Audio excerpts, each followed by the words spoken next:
Hi, everyone. Welcome to another edition of Expat Lifestyles. I'm Caroline, and today I have a very special guest for you.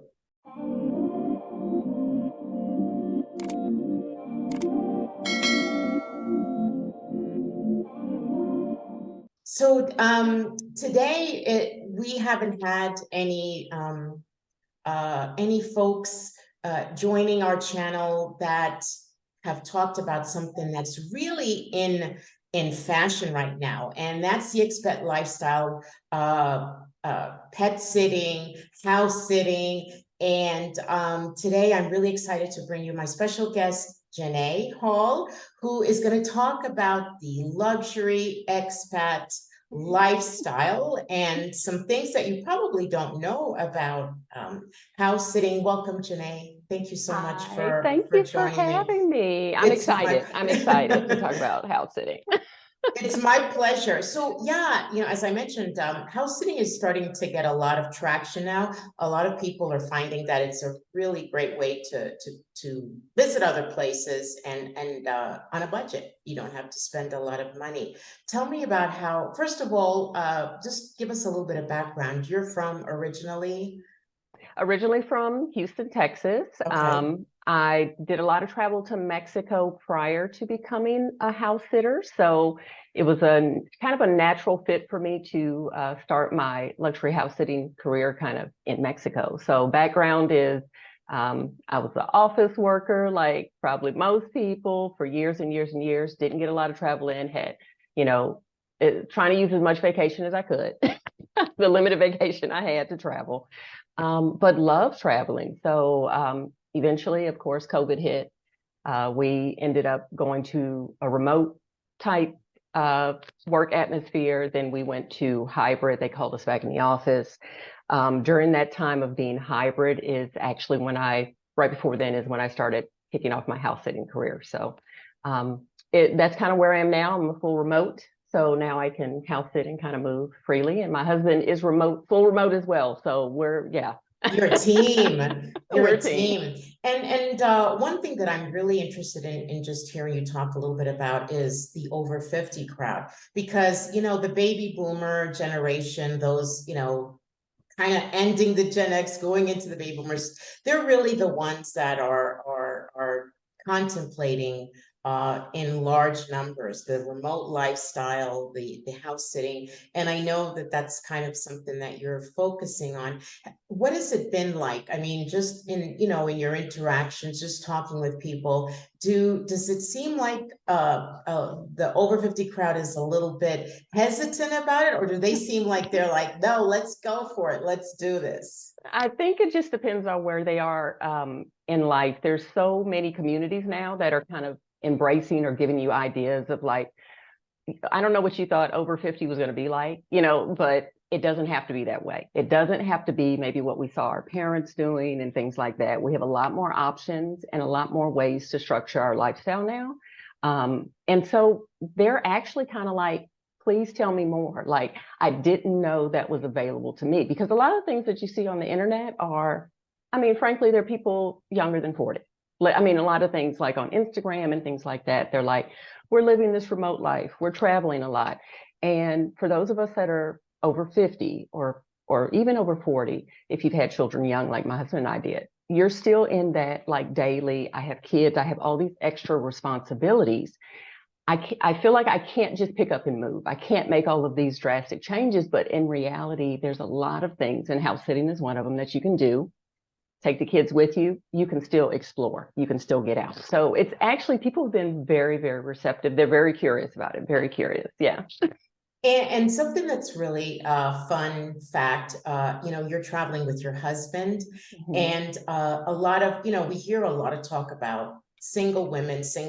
And while I have nothing against that, we don't hear enough about the men, the couples that are traveling, because it's just almost like, oh, well, women enjoy doing the house sitting, but what about the men? How did you convince your husband, or did you have a hard time convincing him? I kind of did. I kind of did. But, rightfully so. It's something new, and not everyone is like gung ho about uh, staying in someone else's home. You may have done Airbnbs or things like that, but it's very different when you know that the person has all their personal things there. It's kind of like that personal spirit is there. And so it is something that he had to get used to. I was doing it solo for a long time by myself. And then I had him join like a local one in Austin. We did a luxury house sit there, and he was like, "Oh, babe," he was like, "I'll go with you on this one." And then he got to see how it was, and he was like, okay, it kind of, he had to ease into it. And then he was like, okay, I kind of see why you do it. I see why you do it. We had a great time in Austin. That was local. And then after that, it was like when we were planning this large trip to Europe, we started to discuss how it could be very, like it could extend our vacation and then also save us a whole lot of money if we could do Enhance house. it, sure, Yeah. sure. Yeah, and maybe, do you think that would be a good idea for most people to just start out maybe locally? Like if you're in the US, maybe go to California if you've never been, and just kind of test it out before you branch off into other countries. I mean, do you recommend that for people? Or do you I think do. they can just take off? Okay, depends on what type of person you are. It is a lot easier, and I do recommend it if you're not as flexible and you really are a little bit kind of on the edge on house sitting, meaning you're not all in, you're not going to like, let me figure it out as I go along. Do something local. Definitely do something local, or at least in the States. The more familiar you are with where you're going will make it easier to do the house sitting, because if you know the city or you know the lay of the land, all you have to focus on is getting to know the property and the pets. So it takes a lot off your mind. So I do suggest that. It's just less to deal with. And then you know where your resources are. So like if I know the city and I need to run somewhere or whatever, I'm like familiar with the neighborhoods. I know where the stores are, all those things. I don't have to rely on the homeowner. But in my case, I didn't do that, but that's just not me. But I do recommend that. I do recommend that. My first sit was actually international in Mexico, in a city had never been to, and no one I knew had been there except for like one person because their family was there. So. Is it hard to get in that? Do we need to go to an app? Do you need connections? Do you need a group? How do you get started without going into every little detail? How does it begin Well, I mean, it's super, I have to say, I feel like it was an easy thing to get started in. So I do participate in Trusted House Sitters app. I do use their app, but say you're getting started and you say, I don't want to buy a membership or anything like that, you can always join Facebook groups. There's Facebook groups that are like House Sitting Mexico, different places. You can join those and people will post, I'm looking for a sitter these dates, this, that, and the other. That's kind of like a very easy way to get started. But I do recommend, like, if you're new to it, to use a service like Trusted House Sitters, because it gives you structure. You don't know what you don't know. So I tell people, join a site, set up your profile, and then there's a lot of communities that can help you along the way. My community, Stephanie Perry's Vicarious, her community. There's a lot of us out there that are there to answer questions. But if you're with a service, it does really, really help, because it shows you how to build your profile, and then you're listed, and then people can find you as well. So you can find sits and they can find you too. So. okay. So that's good. That's good that you do have resources. I just don't have to start from scratch. You don't have to start from scratch, and you can get as much or as little help. Like I said, if you're a go-getter and you're like, I just want to go on Facebook and join a group that says House City Mexico, and they say, I need someone in Playa, and I want to try to go, you can just send a DM and say, here's information about me, and see if the owner picks you. I do like the structure. And I do like the security too, because they offer like insurance and things like that. I'm not like selling Trusted House Sitters, but I do find a value. I'm just saying, it makes it easier. It makes it much Oh, easier. sure, of course, Yeah. especially if you're starting from zero. Oh, definitely. I wanted to touch base really quickly on your brand. I know that you're developing a brand, the Luxury Vagabond. And could you just tell us a little bit about where you're going? What is this going to be for? Who in particular? Who is your target? Okay, so really my target audience is women over the age of 40. The reason I picked 40 is because there are different seasons in our lives.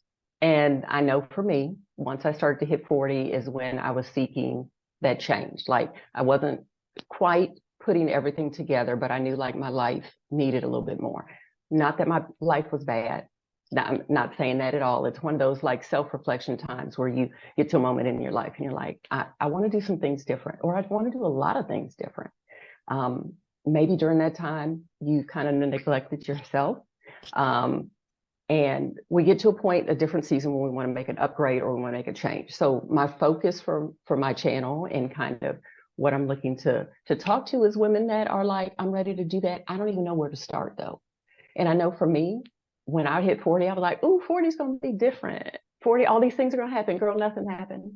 Nothing, nothing changed. Yeah, yeah, Nothing changed because I didn't yeah. have any guidance. I didn't even know where to begin. I just wanted things to be different, but I didn't know how to do that. And between the ages of 40 and 50, now I'm 50, I figured it out. And now I can say I'm living a life like I've designed it, and I want to help other women do the same thing. So where they are, you can be 40, 50, 60, you can still do it. Yeah. Now, luxury, that maybe to me sounds like I need a lot of money. But then you talk about budget. So can I live the luxury expat lifestyle on a budget? Definitely, definitely. And part of the reason that my channel is named the Luxury Vagabond is because I want people to redefine luxury and what that means to them. You don't have to have a lot of money to travel a lot, to dress well, to do all of these things. You just have to figure out different ways to do it.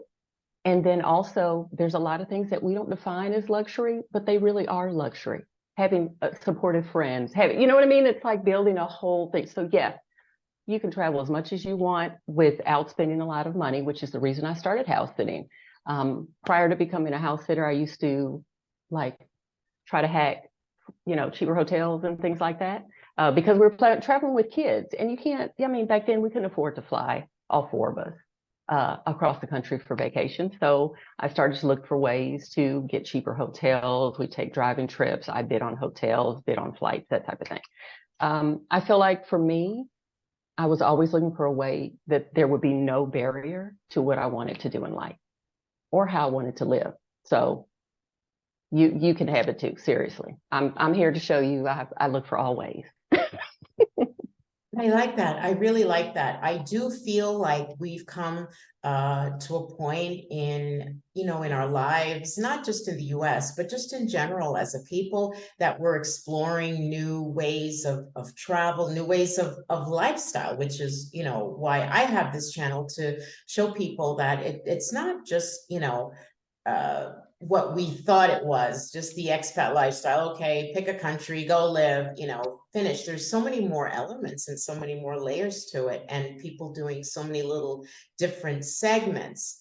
And I know that you're working on life hacks, and you have a whole program that you're putting together.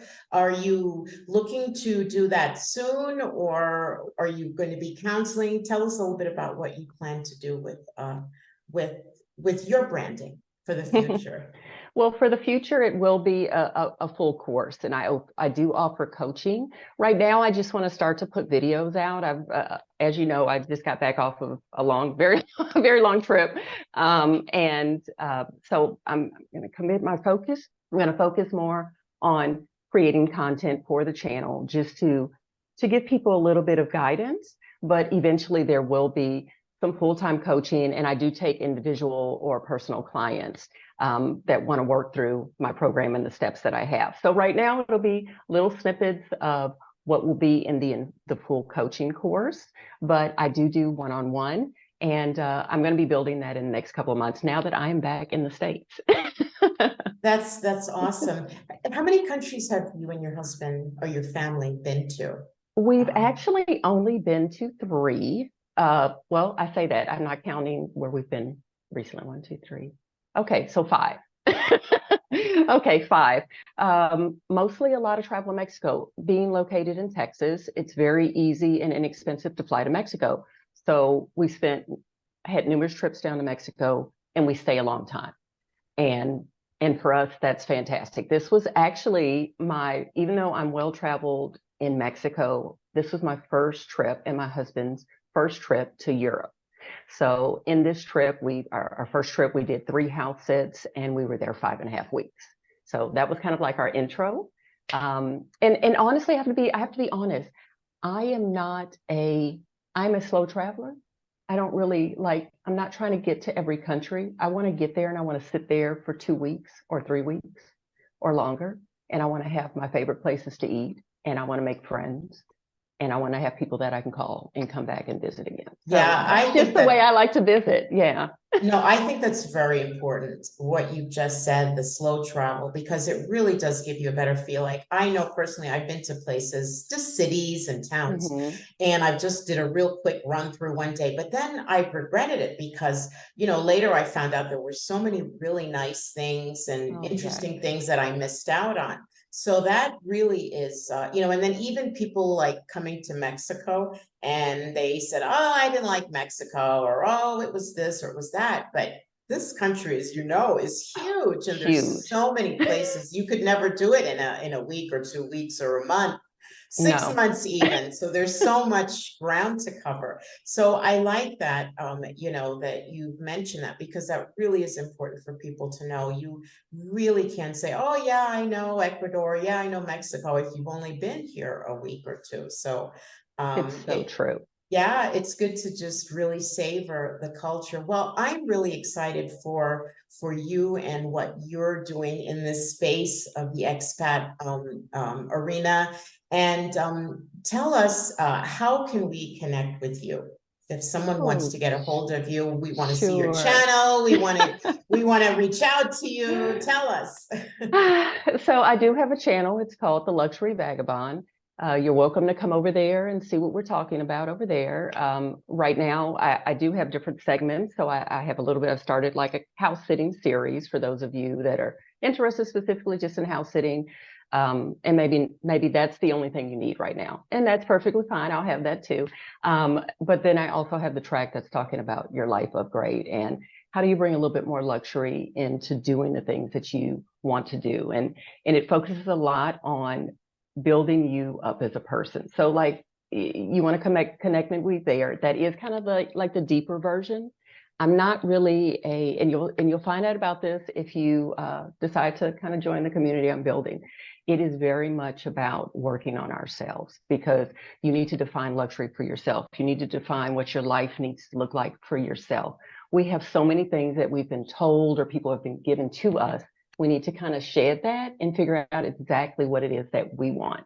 And that's a process. And so you'll find that on my channel, again, the Luxury Vagabond. I also have Instagram. So Instagram is kind of like, you can connect me. It's kind of like the fun part. You'll just see travels and a few tips and tricks and kind of behind the scenes and what I'm up to daily on the Instagram. And so connect both ways. And Yes. yeah. We're gonna put your links. We'll have your links below so folks can reach you. I want to say that I really appreciate you coming and taking a few minutes to share with us, some tips and inspiration. Traveling, living the expat life is really not a one size fits all, and you did touch a little bit on that. And just because you and others are experienced and have done this and that, each person, like you said, has an individual mission, an individual, Mhm. let me come and see what is best for me kind of an Exactly. experience, because it really does vary from person to person, from country to country. Oh, And yes. are you single, are you married, do you have kids? There's so many different experiences, so we get caught up with just focusing on one road. And it's really I'm really glad that you point that out to people. It really is an individual experience, but a good one. It can be a really good one. In a good one. And that's what I do love about your channel is that you're showing how diverse it can be. The experience is so diverse. And sometimes you just need to hear from somebody that's like, and you're like, I can connect with that. That's true. That makes sense. I could do a little bit of that. And that's all you want. You don't have to like jump in, and it's definitely not a one size fits all. So I love that you show the diversity of what's going on. Absolutely. And I want to thank you so much. We will leave the links below to your channel, and all those grammars that love to be on the gram, they get to fill their, get more inspiration from checking you out on Instagram. And thank you so much. I'd love for you to come back again, and once you're all set up and you're up and running, we'd like to talk a little bit more and just share with people, some of the resources that are available to them for those that want to do. And even if you're not looking for luxury expat lifestyle, however you define it, it's really Exactly. good to have choices. Thank you so much, Jenée. It was a pleasure having you. Well, thank you for having me. Bye-bye. Bye.